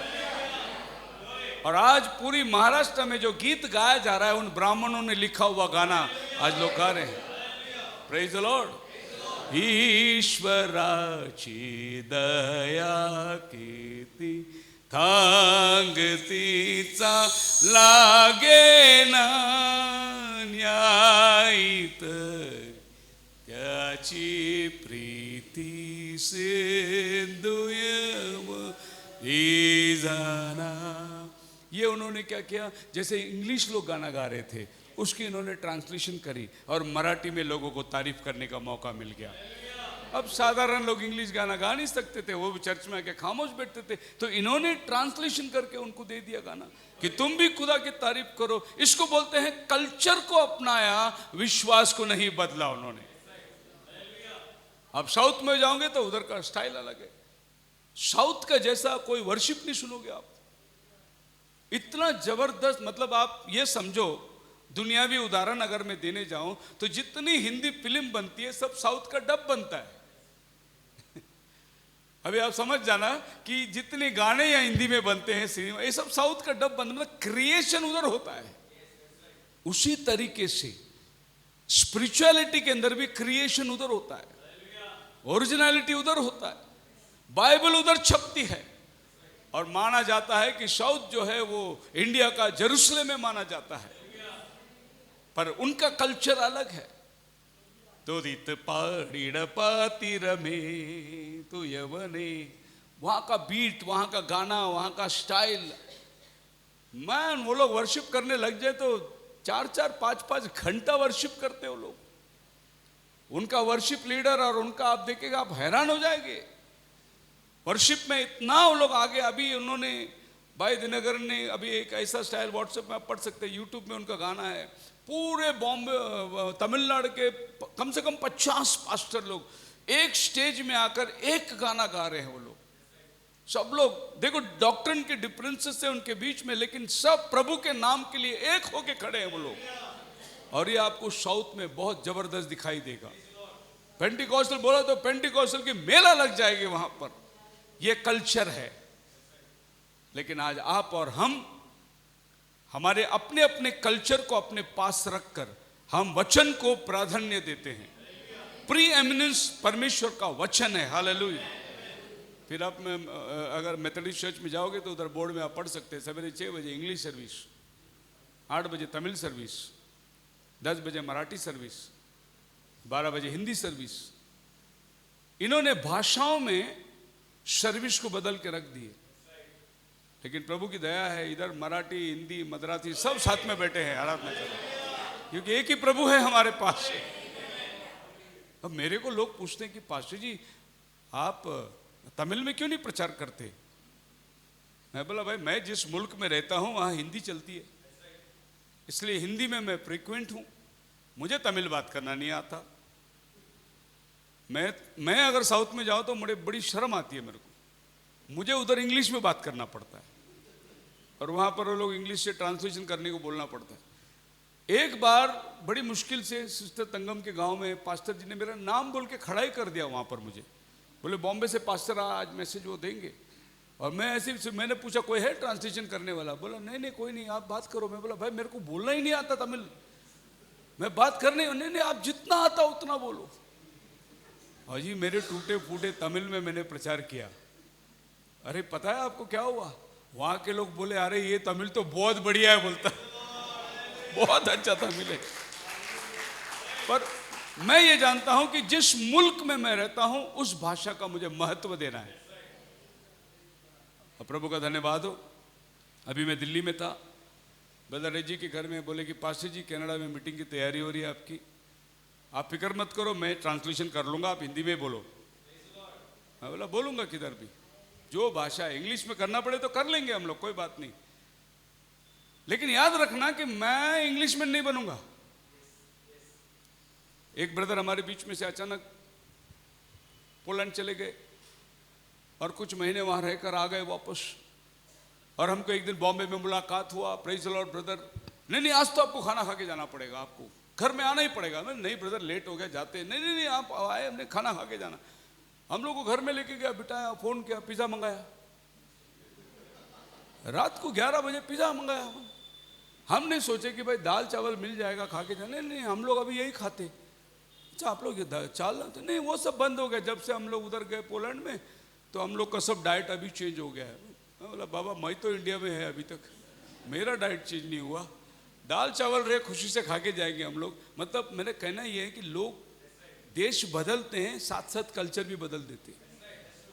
फिर उनका वहां से आने के बाद में hi brother, how are you brother, fine brother. पहले इधर अच्छा इंग्लिश बोलता था, उधर से आने के बाद इसका इंग्लिश स्लैंग हो गया पूरा। तो हमारे इंग्लिश गाना हमारे इंग्लिश गाना गाते थे, बड़ा अजीब सा लगता था, काय को फॉरेनर का कॉपी करने का। एक पास्टर की बेटी थी, उसको बोले गाना गाने के लिए, बेचारी गाना गाई, I fly away to glory, I fly away. ये गाना बहुत अच्छा है, I will fly away to glory, I fly away. Culture बदल दे रहे, सोचते कि थोड़ा सा एसेंट को चेंज करे तो फॉरेनर समझेंगे। मैं समझता हूं कि सबसे इंग्लिश इंडिया वाले बढ़िया बोलते हैं, क्योंकि बाकी लोगों का इंग्लिश आधा अधूरा मिलेगा, मुंह से पूरा शब्द ही नहीं मिलेगा आपको, लेकिन हम लोग पूरा वर्ड पकड़ के बोलते हैं। इंडिया का इंग्लिश है तो हम लोग फ्यूचर बोलेंगे नहीं, फ्यूचर बोलेंगे, पूरा उसको पूरा रियल प्रोनाउंसिएशन दे के बात करेंगे, लेकिन प्योर वर्ड बात करेंगे। आप मेरे साथ हैं? हालेलुया। सो कल्चर नहीं बदलना है, हमारा विश्वास। भले बाइबल के अंदर भिन्न भिन्न देश में, भिन्न भिन्न भाषा में, भिन्न भिन्न जातियों में वो लोग सब जब एकत्रित होते थे, उनका विश्वास एक ही था, उनका प्रभु एक ही था। यह पहला चर्च की प्रैक्टिस थी, लेकिन ये प्रैक्टिस धीरे धीरे धीरे बदलता चला गया।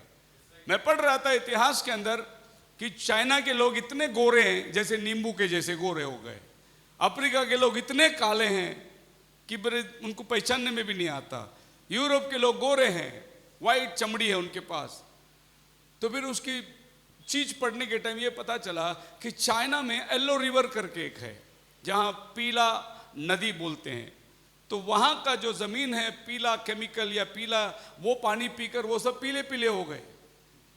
अफ्रीका के लोग जो है वो काला जमीन है, पूरा कड़क धूप है, और वो लोग उस धूप के अंदर जो है काले बन गए। और जो यूरोप कंट्रीज में बर्फ में रहने वाले वो सब गोरे बन गए। मतलब मैं आपको ये बताना चाहता हूं कि जिस जिस मुल्क में वही आदम के बच्चे गए, वहां वहां जाके वहां की चीजों को अपनाकर उनका रंग रूप सब धीरे धीरे बदल गया, पर मूल तो हम उसी बाप आदम के बच्चे हैं। सो अभी हम लोग को जन्म दिया, जिधर जहां जन्म दिए वहां का चीज हमने अपनाए, लेकिन सुसमाचार हर देश को अलग अलग नहीं आया, बलिदान अलग अलग नहीं आया, बैप्टिज्म अलग अलग नहीं आया। आपको बात समझ में आ रही है? प्रभु ने एक ही कलीसिया को बांधा, मैं अपनी कलीसिया बांधूंगा, अधरलोक का फाटक उस पर प्रबल ना होगा। पृथ्वी के किसी भी प्रांत में प्रभु की कलीसिया खुलेगी, इसी सिद्धांत में खुलना चाहिए, इसी डॉक्ट्रिन को वो लोग फॉलो करना चाहिए। लेकिन लोग निकलते हैं तो उसकी थोड़ी सी नकल करके बाहर निकलते हैं, उसी ट्रेडिशन को लेके निकलते हैं, थोड़ी सी चेंजेस लाते हैं, नाम बदल देते हैं, हम वो नहीं हम ये हैं, हम ये नहीं हम वो है। ECI church, evangelical church of India, CSI church, church of north India, थोड़ी थोड़ी डिफरेंस जो है नजर आती है, लेकिन बाइबल ऐसे डिफरेंस की बात नहीं करती। मैं पहली कलीसिया की बात करता हूं। आगे जाएंगे हम लोग 2 तिमुथियुस चैप्टर 2 वर्स 2। यहां पर पौल हमें बता रहा है, a pastor has to be a good teacher. और जो बातें तूने बहुत से गवाहों के सामने मुझसे सुनी है, उन्हें विश्वासी मनुष्यों को सौंप दे, जो दूसरों को भी सिखाने की योग्य है। Praise the Lord. अब पौलुस तिमुथियुस को लिखता है, the things thou hast heard of me among many witnesses, जो बातें तूने मुझसे सीखी है, ये बात तो उनको सिखा जो औरों को सिखा सकते हैं। मतलब तिमुथियुस एक यंग पास्टर था, तिमुथियुस को पौल का लिखना है कि जो बात मैंने तुम्हें सिखाई, ये बात तू उनको सिखा। मतलब सिखाने में बिल्कुल डिफरेंस नहीं होना चाहिए। मैंने जो बात तुम्हें सिखाई और ये उनको सिखा जो दूसरे को सिखा सकते हैं। आज मैं यहां से सिखा रहा हूं आपको, इसलिए सिखा रहा हूं कि आप दूसरे को सिखा सके। A good teacher. सो पौलुस इस बात को ट्रेन दे रहा है, सुसमाचार कैसे फैल गई। प्रभु ने पतरस को छड़ी दिया, तू जो पृथ्वी में बांधेगा वो स्वर्ग में होगा। ये छड़ी चले जाने के बाद में पतरस से पौलुस को छड़ी मिल गई। पौलुस ने वही शिक्षण जारी रखा। जब पौलुस का टाइम खत्म हुआ, उसने वो छड़ी दे दिया तिमुथियुस को। तिमुथियुस ने वही शिक्षण को जारी रखा, शिक्षण में बदलावट नहीं आई। और ऐसे बदलते बदलते आज ये शिक्षण हमारे 20वीं सदी भविष्यद्वक्ता के हाथ में आ गई, और उस भविष्यद्वक्ता के हाथ में से आज आपके और मेरे हाथ में आ गया। शिक्षण वही है, वही यीशु का नाम का बपतिस्मा, वही एक खुदा का संदेश, वही प्रेरितों का काम। लेकिन बाहर की तरफ आप जाके देखिए क्या हो गया। हर आदमी अलग अलग तरीके से अपने शिक्षण को पेश करने लगा। इन्होंने अच्छा काम किया। विलियम कैरी आया इंडिया में, बहुत जबरदस्त काम किया, लेकिन उनका संस्था जो बाके बढ़े वो बैप्टिस्ट के नाम से आगे बढ़ गई। सैमुअल हेबेक आया मैंगलोर में, जर्मनी से आया, बहुत अच्छा काम किया, लेकिन उनके लोग बासल मिशन के रूप में बढ़ने लगे। विलियम बूथ आया, बहुत अच्छा काम किया, लेकिन उनके लोग सैल्वेशन आर्मी के नाम से बढ़ने लगे। इन्होंने सुसमाचार लाया तो सही, लेकिन जिस तरीके से लोगों ने ग्रहण किया वो सब अपने अपने ढांचे में डालकर उसको बदल दिए। और आज सैल्वेशन आर्मी बैप्टिस्ट से बात नहीं करती, बैप्टिस्ट कैथलिक से बात नहीं करती, कैथलिक रोमन से बात नहीं करता, वो पेंटिकॉस्टल से बात नहीं करता। आई तो एक शिक्षण, इतने बंटवारे में कैसे बढ़ गए? क्योंकि तुम वचन से हट गए। अगर तुम वचन को पकड़े होते तो हम सबका विश्वास क्या होता? एक ही विश्वास होता। तुम वचन से हट गए, इसीलिए हम लोग अभी भटक गए। अभी हम लोग को फिर से एक बार मेल मिलाप का कोई समय नहीं। लेकिन प्रभु ने वायदा किया मलाकी के अंदर कि अंतिम दिनों का एलिया आएगा, वो रिस्टोर करेगा। और प्रभु का धन्यवाद हो कि हम भी भिन्न भिन्न प्रांतों में पड़े थे, लेकिन आज ये संदेश ने हमको एकत्रित कर दिया है। आपका ये चर्च में आने का मकसद। एक ब्रदर आए थे, मुझे फोन किए, इधर आते थे पहले, और फोन किया, बोले पास्टर जी मैं बहुत नाराज हूं। मैं बोला किस बात से नाराज है? अरे मैं उस दिन आया था, तुम्हारे चर्च वाले ने मेरे को खाना नहीं दिया। दरअसल वो जिस दिन आया उस दिन खाना बट रहा था बाहर, और किसी ने उसको बोल दिया क्या खाना खाने आया क्या, और बेचारा बोला मैं अब के बाद नहीं आऊंगा तुम्हारे चर्च में। मैं बोला बहुत बड़ी मेहरबानी यार, तू खाने के लिए आ रहा है, खाना हर संडे थोड़ी मिलता है, हमारे यहाँ वचन मिलता है हर संडे, और किसी काम के लिए आना कोई फायदा नहीं। मैं आपसे भी कहता हूं, अगर वचन के अलावा और कोई मकसद तुम्हारा है तो मेहरबानी करके मत आओ, तुम्हारा टाइम वेस्ट मत करो। यहां आना है तो वचन के लिए आओ, क्योंकि हम जो शिक्षण को मानते हैं यह आपके और मेरे द्वारा ये आगे बढ़ता चला जाना चाहिए। आप मेरे साथ हैं? पहला तिमुथियुस 3:15 में पौल कहता है, I write unto thee hoping to come unto thee shortly, मैं आना तेरे पास बहुत जल्द चाहता हूं, बट इफ टैरी लॉन्ग, अगर मेरे आने में देर हो गई, तो thou mayest know how thou ought to behave thyself in the house of God। मैं आऊंगा, मैं आके सब कुछ सिखाऊंगा, कोई बात नहीं। अगर मेरे आने में देर हो जाए तो पौलुस बोलता है प्रभु के भवन में कैसा बर्ताव करना चाहिए वो तो तूने मेरे से सिखाई है, और उसका अनुकरण करना। Hallelujah. The church of the living God and the pillar and the ground of truth. तू एक कलीसिया में खंबा बन जा और सत्य की जमीन से सरकना मत। जिस जमीन पर तू खड़ा है वो सत्य है, और प्रभु ने तुझे एक पिलर बन के खड़ा किया है। जो चीज मैंने तुझे सिखाया, भले मेरे आने में देर हो, लेकिन ये बात याद रखना। आप मेरे साथ हो?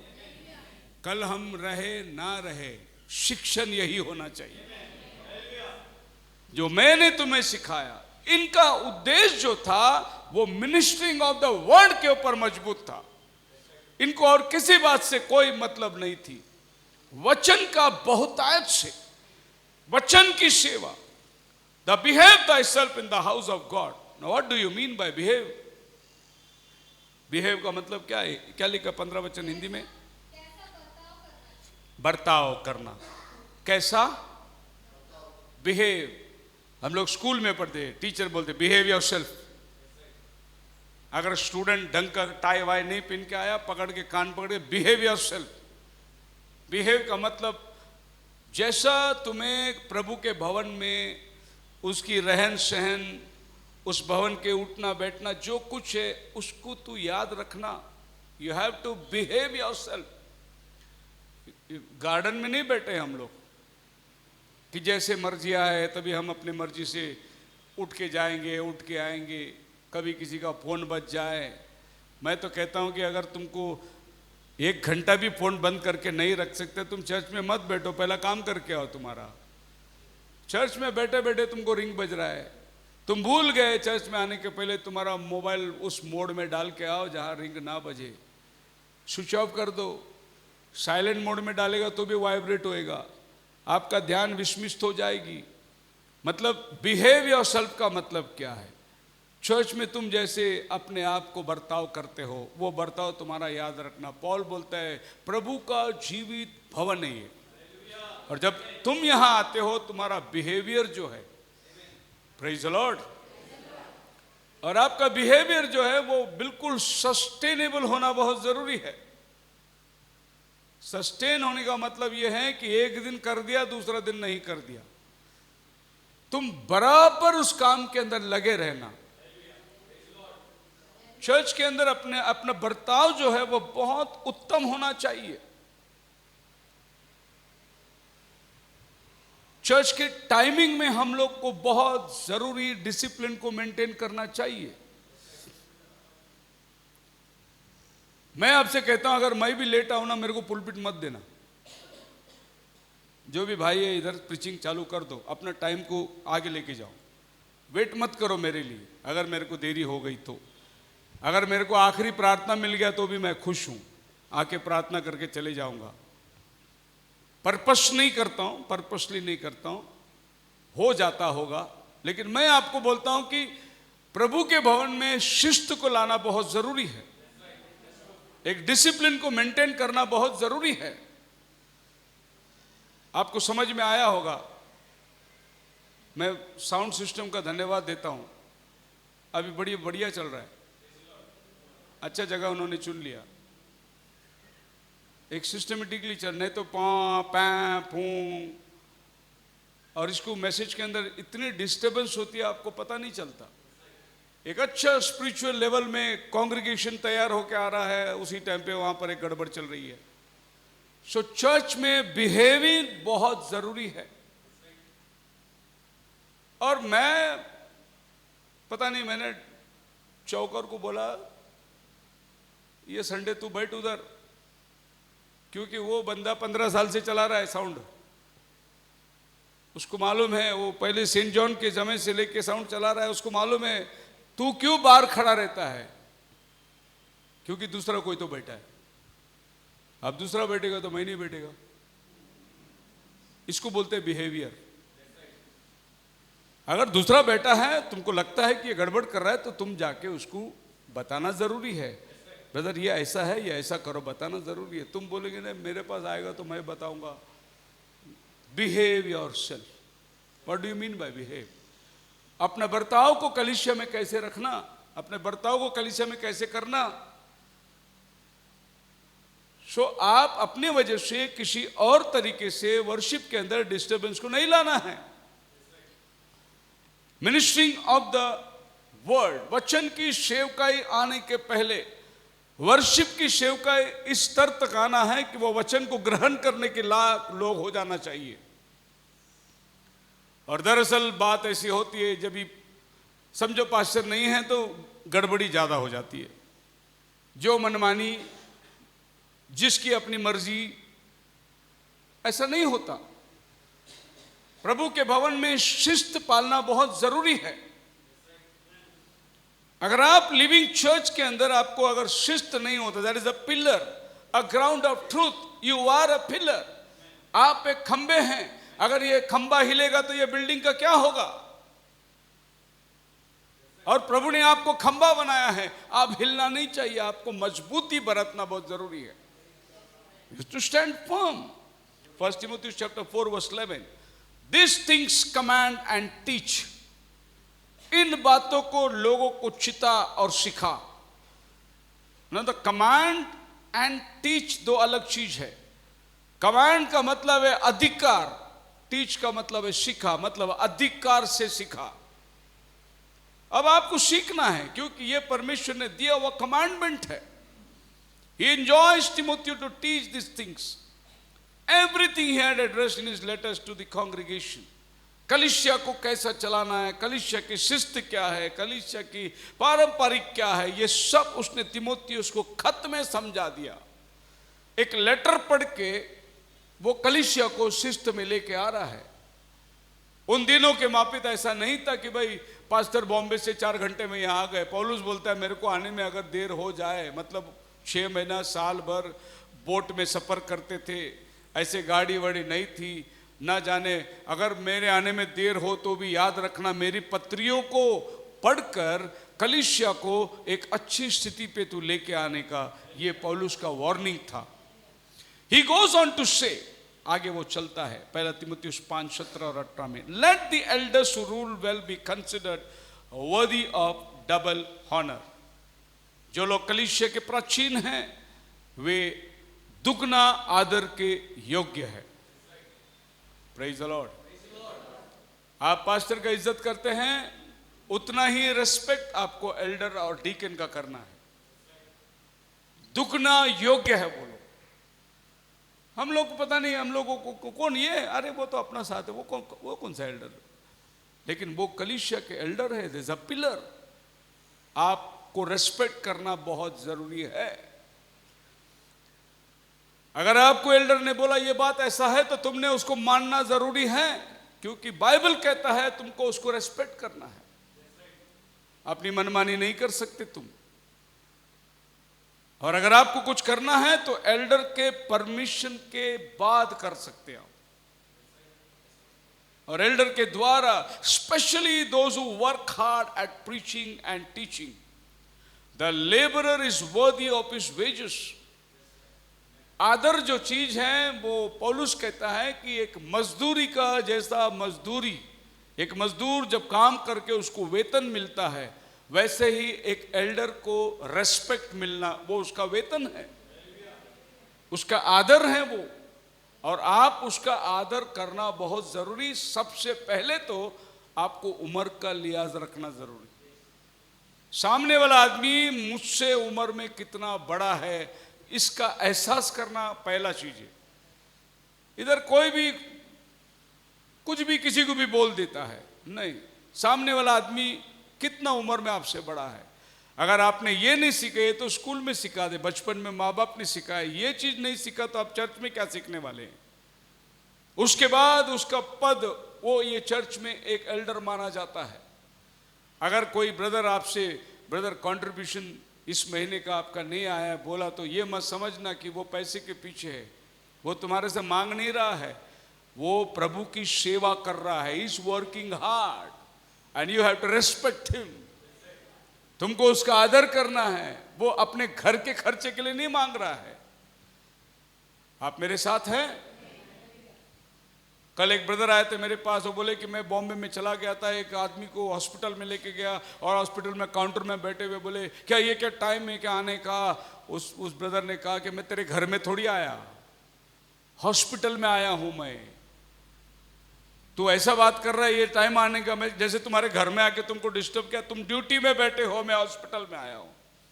तुम चर्च में आए हो और चर्च का डिसिप्लिन में रहना ये तुम्हारा कर्तव्य है। तुम किसी को घर में जाके नहीं मिल रहे हो। चर्च में ड्यू रेस्पेक्ट मिलना चाहिए उसको।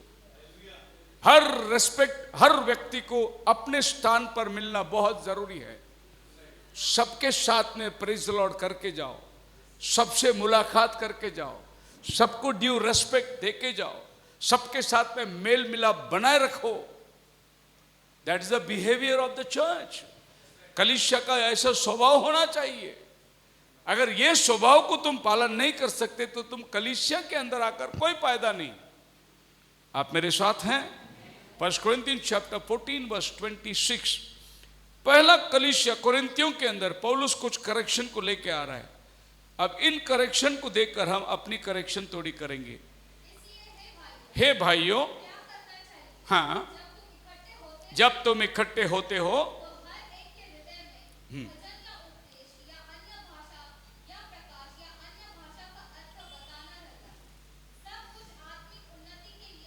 जो कुछ तुम करते हो सब कुछ आत्मिक उन्नति के लिए होना चाहिए।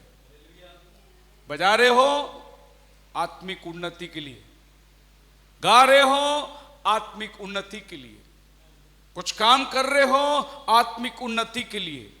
जो कुछ तुम कर रहे हो उससे तुम्हारी स्पिरिचुअल एडिफिकेशन होना चाहिए। और बाइबल कहता है कि ये 9 वरदान पवित्र आत्मा ने कलीसिया को दिया है। अभी इसमें कितनी बात को पॉल हाईलाइट करता है। तुम्हारे पास यदि भजन हो, साम्स हो, every one of you have the psalms. सबके पास गाने का इच्छा है, हर एक के पास में भजन है, लेकिन हर एक व्यक्ति अपना भजन को पेश नहीं कर सकता। उसके लिए परमेश्वर ने वरदान दिया है और उसी वरदान को आपको इस्तेमाल करना है। hath doctrine, hath tongue, hath revelation, hath interpretation, let all things be done in a good manner।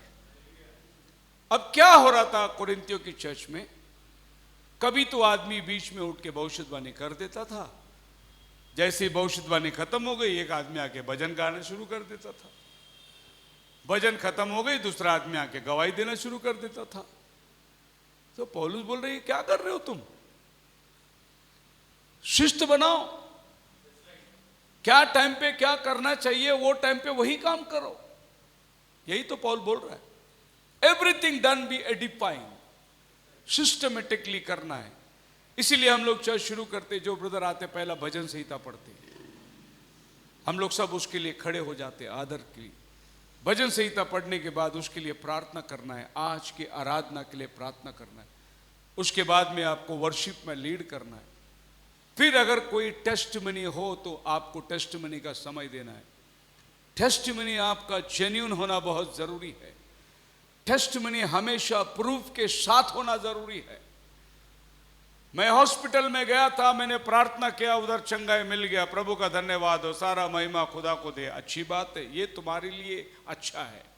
लेकिन जब ये टेस्टमनी तुम चर्च में देते हो तो वो बीमार आदमी इधर होना जरूरी है जिसके लिए तुम प्रार्थना करके आए। वैसे प्रत्येक के जीवन में प्रभु मिराकल करता है, लेकिन वो मेरे उन्नति के लिए है। अगर कलीसिया की उन्नति के लिए कुछ बोलना है तो उसको यहां खड़ा करो। आप मेरे साथ हैं? हालेलुया। मेरे बेटे के लिए प्रार्थना करो, जरूर प्रार्थना करेंगे। प्रॉब्लम क्या है? मेरा बेटा जेल में है। क्यों जेल में गया? उसके ऊपर रेप केस हो गया। अब इसके लिए हम कलीसिया में कैसे प्रार्थना करेंगे? कौन से केस में तुम्हारा बेटा अंदर है? अगर वो सुसमाचार के लिए मार खा के अंदर गया होता तो हम जेल के सामने जाके बैठ के प्रार्थना करेंगे। किस चीज के लिए तुम प्रार्थना करने को बोल रहे हो? और तुम्हें शोभा नहीं देती ये बात कलीसिया में खड़ा रह के बोलना। पौल यही चीज सिखा रहा है, लेट एवरीथिंग बी डन। लोगों के पास इंटरप्रिटेशन हो सकता है। एक ने अन्य भाषा में बात किया और पौल बोलता है अनुवाद करने वाला ना हो तो अन्य भाषा बोलने वाला खामोश रहे। और अन्य भाषा में बात करने के बाद अनुवाद करने वाले को मौका मिलता है कि वो उसकी अनुवाद करे। अब अन्य भाषा बोलने वाला कुछ बोल दिया, अनुवाद करने वाला कुछ और अनुवाद कर दिया, फिर कलीसिया में गड़बड़ी आ गई। हर चीज को परखना जरूरी है।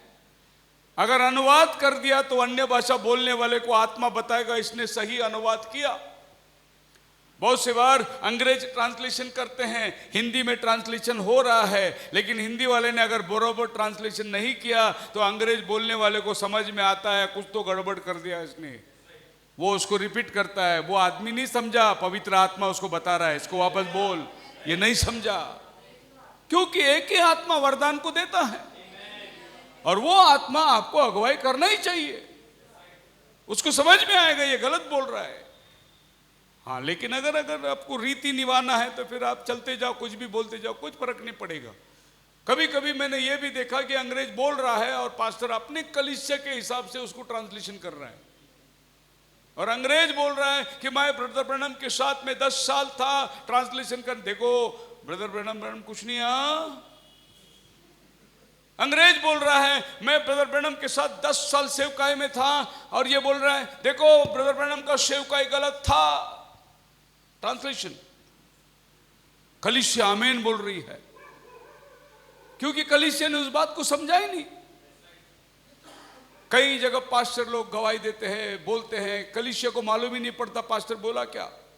पास्टर भी जोश में आ गया और बोल दिया और मूसा पानी पर चल के गया। सबने आमीन बोल दिया। मूसा नहीं चला, पतरस चला। पर समझता किसको है? बोल देना है, बोल के चले जाना है। कभी बोल दिया कि भाई पतरस ने पत्थर पर मार के लोगों को पानी खिलाया। पतरस ने मूसा ने मारा था, लेकिन लोगों ने आमीन बोल दिया क्योंकि इन लोगों को बिना समझे आमीन बोलने की आदत लग चुकी है।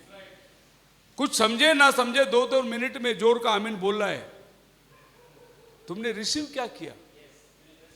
क्या खाया तुम जिसको तुम आमीन बोल रहे हो? आप मेरे साथ है? अगर आपने वचन को रिसीव किया और आप उसको आमीन बोलता है तो तुम्हारा जीवन गवाही देगा। जब तुम्हारा जीवन गवाही नहीं देता तो तुम्हारा आमीन रीत और रिवाज का आमीन है, उसमें कोई मतलब निकला ही नहीं। हम लोग एक बार लखनऊ में थे, वहां पर एक पास्टर जी है, बेचारा उसकी कमजोरी है, थोड़ा भूलने की आदत है उसको।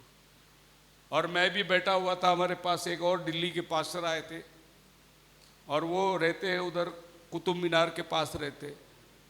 इंट्रोडक्शन देने वाला बोला हमारे पास्टर दिल्ली से आए, चार मीनार के पास रहते हैं।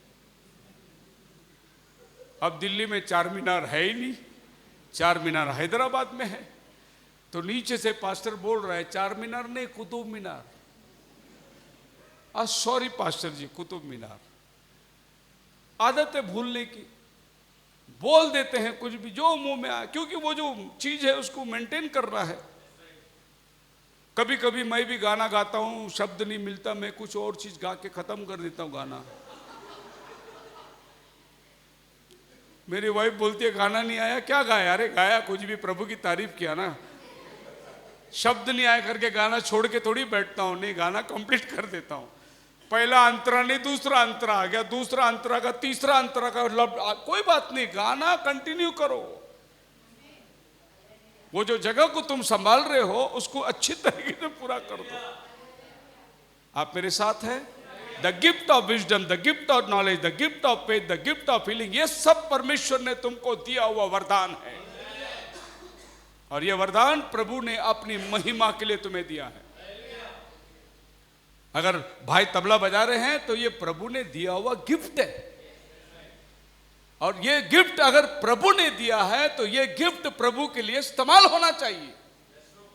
डैनी बजा रहा है, वो हम लोग कोई म्यूजिशियन के खानदान से नहीं आए, ना मेरा बाप म्यूजिशियन था, ना मैं म्यूजिशियन था, लेकिन हमारे खानदान से अगर म्यूजिशियन उठा है तो ये प्रभु ने दिया हुआ गिफ्ट है। और ये गिफ्ट उसने किसके लिए वापरना है? प्रभु के लिए वापरना है।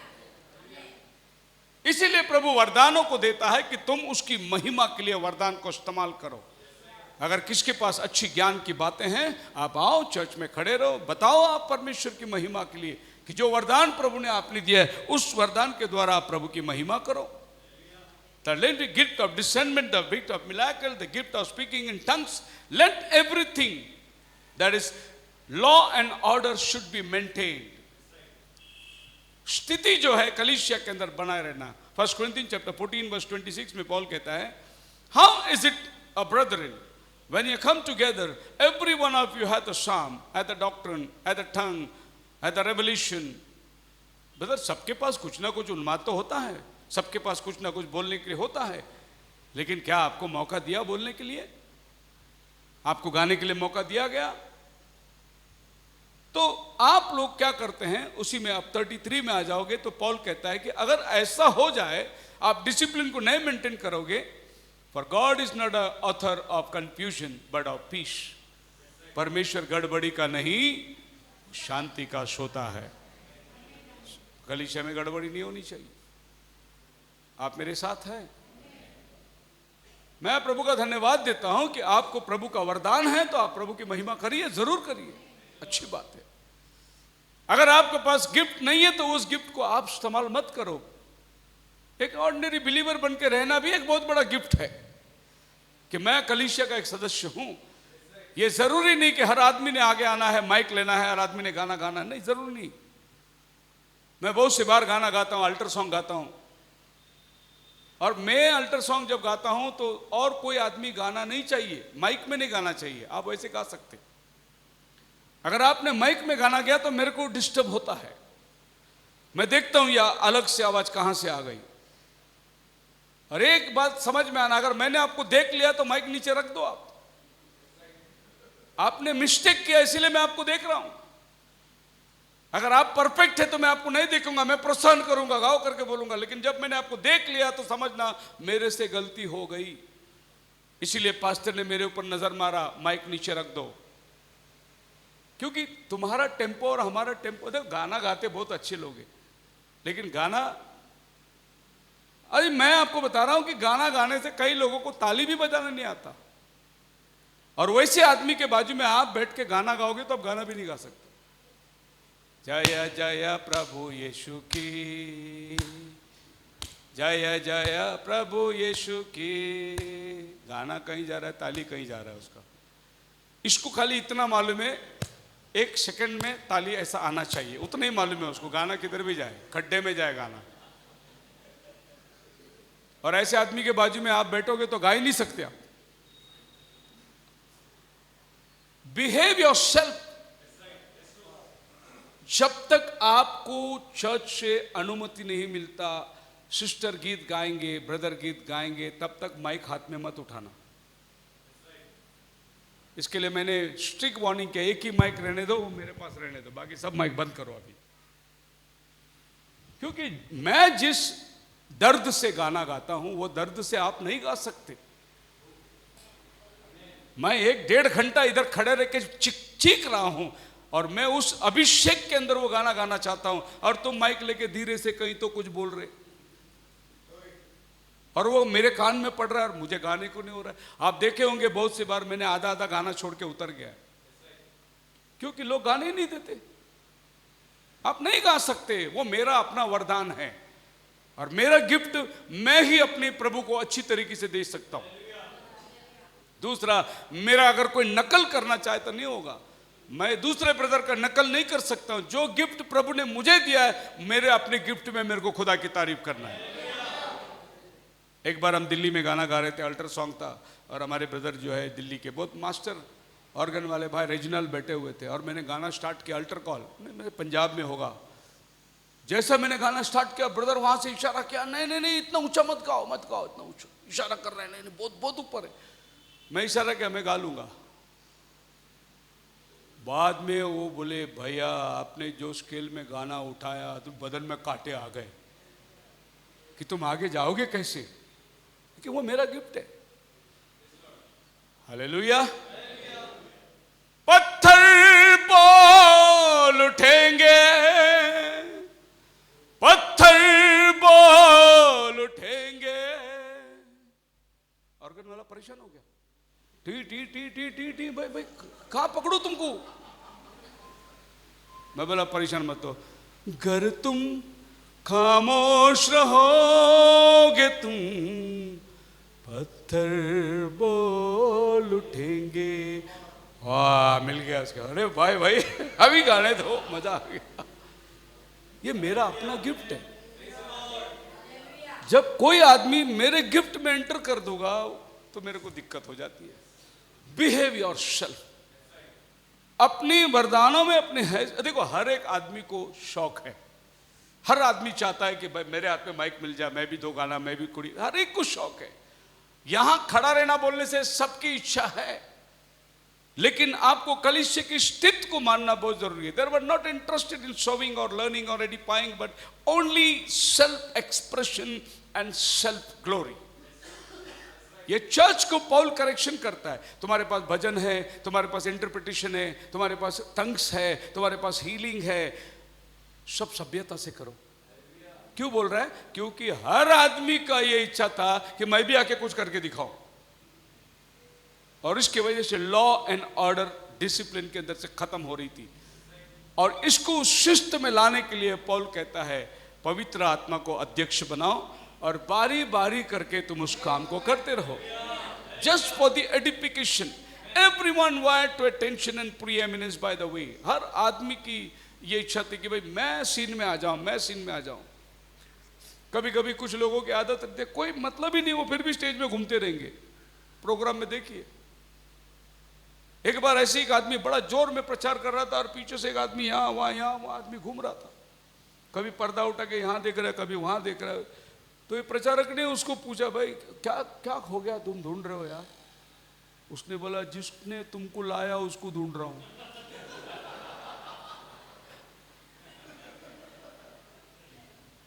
अब मेरे को क्या करेगा, मैं तो माइक लेके खड़ा हूं। बोले जिसको लाया उसको ढूंढ रहा हूं, किसको पकड़ के लेके आया करके।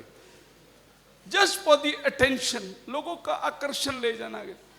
समझो अपने, मैं बहुत सारा जगह में देखा, जॉनी लीवर और ऐसे बड़े बड़े लोग गाना गाने के लिए आए, उधर लोग अक्सर स्टेज में ज्यादा घूमते रहते हैं। जॉनी लीवर के साथ फोटो आना चाहिए उसका, इसके लिए घूमते रहते, जस्ट फॉर अट्रैक्शन। कोई मतलब नहीं उसका।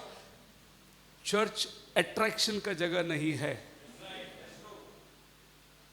चर्च पवित्र आत्मा के अधीनता में रहने का जगह है। जितना तुम प्रभु के आत्मा में बढ़ते जाओ, फल आते जाएगा, उतना तुम झुकते जाओगे, झुकते जाओगे। और जो पेड़ में फल है वो तो झुकेगा ही। जिस पेड़ में फल नहीं है वो ताट खड़ा रहेगा, इसके अंदर फ्रूट है नहीं। सो आपके जीवन के अंदर अपना प्रदर्शन नहीं होना चाहिए। अर्नेस्ट माल और भाई उसका साथी सुभाष गिल दोनों चिंचवड़ में एक प्रोग्राम कर रहे थे। मैं उस प्रोग्राम में था, लाइव प्रोग्राम में देखा उनका। बंदे लोग क्या गाते और क्या बजाते हो, खाली एक तबला है, एक हारमोनियम है, परमेश्वर का आत्मा उतर के आता है उधर, लोग आत्मा में झूमने लगते हैं। गाना ही ऐसा है। यीशु तेरी स्तुति करो, यीशु तेरी स्तुति करो, स्तुति करूं मैं तेरी। जो गाने गाने वाले इतना मगन हो जाते, आत्मा में गाते, लेकिन उनकी एक गवाही मैंने सुना। अब वो गाते गाते गाते गाते पदनी से रमावचम इसमें भी उतर जाते हो कभी कभी। संगीत का जोर पकड़ लिया तो फिर वो इसमें उतर जाता है, और कोई उसमें गलत नहीं है। लेकिन उन्होंने ये बात बताया कि जब हम दोनों प्रोग्राम के बाद होटल में जाते हैं तो मैं उससे पूछता हूं, भाई कुछ ज्यादा शो तो नहीं कर दिया मैं? और वो मेरे को बोलता है, मैंने तो ज्यादा नहीं शो कर दिया। फिर हम दोनों एक में को बोलते हैं, वो जगह में तुमने थोड़ा सा गलती कर दिया था। फिर सुभाष गिल बोलता है, इसको बोलते नहीं नहीं वो जगह में ना ये नहीं करना चाहिए था, तुमने थोड़ा ओवर कर दिया। ठीक है, बोलता है नेक्स्ट टाइम हम दोनों संभल के लेंगे। मतलब ये है कि प्रोग्राम के बाद भाई कुछ गलती हो ही क्या, बता दीजिए मुझे, मुझसे कुछ गलती हो गई क्या? आप मेरे साथ है? मुझसे भी प्रचार में कुछ गलती हो गई तो आप मुझे बताइए, बोले पास्टर जी ये बात जो है ऐसा नहीं होना चाहिए था। निश्चित मैं उसको करेक्शन में लाऊंगा, अगर आप अच्छे मन से बोलेंगे और आप ये बताने बोलेंगे, पास्टर तुम्हारे से ज्यादा मेरे को मालूम है, मैं किसी का बाप का कम नहीं है, फिर मैं किसी से मानता नहीं, लेकिन तुम्हारा बोलने का स्पिरिट अच्छा रहेगा तो हम करेक्शन करने के लिए तैयार हैं। तुम इसलिए करेक्शन करना चाहते हो कि तुमसे ज्यादा मुझे मालूम है, वहां एग्री नहीं होते, क्योंकि आत्मा मेल नहीं खाता। आप मेरे साथ है? मैं जानता हूं आप सब लोग हालेलुया नहीं बोलेंगे, क्योंकि बात ओरिजिनल कलीसिया की चल रही है, और कलीसिया की शिष्ट। By the way, a psalms refer to reading. जब पॉल वहां पर लिखा है किसी के पास भजन हो, भजन पढ़ने के लिए होता है। हम लोग भजन में गा नहीं सकते, जिसने गाना बनाया वो गाता है, लेकिन हम लोग भजन की एक अध्याय पढ़ेंगे। बारी बारी दे दो, आप पहले ही उसको मैसेज कर दो। जो लीडरशिप है वो सवेरे बोले, ब्रदर प्रकाश आज शाम आप भजन संहिता 100 पढ़ने वाले हैं। Praise God. वो घर में बाइबल 4 बार भजन संहिता खोल के पढ़ेगा, और वो जब पुलपिट में आएगा तो वो पन्ना में इधर मार्कर रख के ही आएगा, और इधर से अचानक अनाउंस कर दिया, ब्रदर आके भजन संहिता पढ़ेंगे। वो आए इधर, बेचारा इधर पन्ना ढूंढ रहा है, और सब कलीसिया देख के खड़ी है। Why not prepare yourself? Why not behave yourself? पहले ही बोल दो उसको कि आप भजन पढ़ने वाले। वो तैयारी में आएगा, घर से प्रार्थना में आएगा, भजन संहिता पढ़ के आएगा, और यहां पढ़ने के टाइम पे वो मिस्टेक करेगा ही नहीं, क्योंकि वो घर से वो ट्रेन होके आ रहा है। ऐसे करने से क्या हो गया, अपने एक भाई को हमने पुलपिट में आने का मौका भी दिया, क्योंकि बाइबल में लिखा है हर एक के पास भजन है, कोई भी भजन पढ़ सकता है। And the singing one of the Old Testament Psalms teaching probably indicates a favorite doctrine or a pet subject that was presented and expounded. Another member may have claimed that he had received a new revelation from God. अगर कोई सोचता है कि आज मेरे पास एक नया प्रकाशन है कि प्रभु ने मेरे साथ ऐसा काम किया है, निश्चित आप आगे आके प्रभु के नाम की महिमा के लिए गवाही दो और लोगों को बताओ कि प्रभु ने मेरे जीवन में ये किया है, इस वचन से प्रभु ने मेरे साथ ये बात किया है, क्योंकि प्रभु हर एक के साथ बात करता है। सो आप टेस्टिमनी के टाइम टेस्टिमनी को ही इस्तेमाल करो, प्रचार के टाइम प्रचार को ही इस्तेमाल करो। अब टेस्टिमनी के लिए खड़े रह के 4 वचन पढ़ने बोल दिया तो प्रचार हो गया, वो फिर गवाही खत्म हो गई। लोग गवाही की रट बना बना के ऐसी लोगों की टेस्टिमनी हो गई कि अभी वो आदमी जब टेस्टिमनी देने लगा तो अपने टेस्टिमनी के अंदर 10-15 वचन बता रहा है, जबकि जब टेस्टिमनी हुई थी उसको बाइबल ही मालूम नहीं था। लेकिन वो टेस्टिमनी देते देते देते कौन सा संदर्भ में कौन सा वचन को बोलना है वो आने वाले समय में सीखते सीखते आया। अभी वो टेस्टिमनी दे रहा है, मेरे पेट में बीमार था, जब मैं हॉस्पिटल में था, बाइबल में लिखा है तो अपने परमेश्वर को देखकर पुकार, वो तेरी सुनेगा। ये बातें उस दिन नहीं थी, लेकिन चलते चलते एक्सपीरियंस में उसने ये भी वचन सीख लिया, ये भी वचन सीख लिया, और बाद में उसकी टेस्टिमनी खुद ही एक प्रीचिंग बन गई। बाइबल इस दोनों को डिवाइड करता है। Except for the possibility of counterfeit tongues, all of those who are good and legitimate parts of worship. किसी के पास अन्य भाषा के अगर अगुवाई हैं तो सिर्फ वो ही व्यक्ति दो शब्द बोले कि प्रभु ने मुझसे बात करने के लिए कहा और एक अनुवाद करे। लेकिन आज का चर्च में ऐसे नहीं, सभी अन्य भाषा बात करते हैं। 1 Corinthians 14:27, furthermore no one could benefit from such bedlam in the light of such confusion and disorder. Paul gives a clear command, let all things be done for edification, and that is for the spiritual growth and maturing of the believers.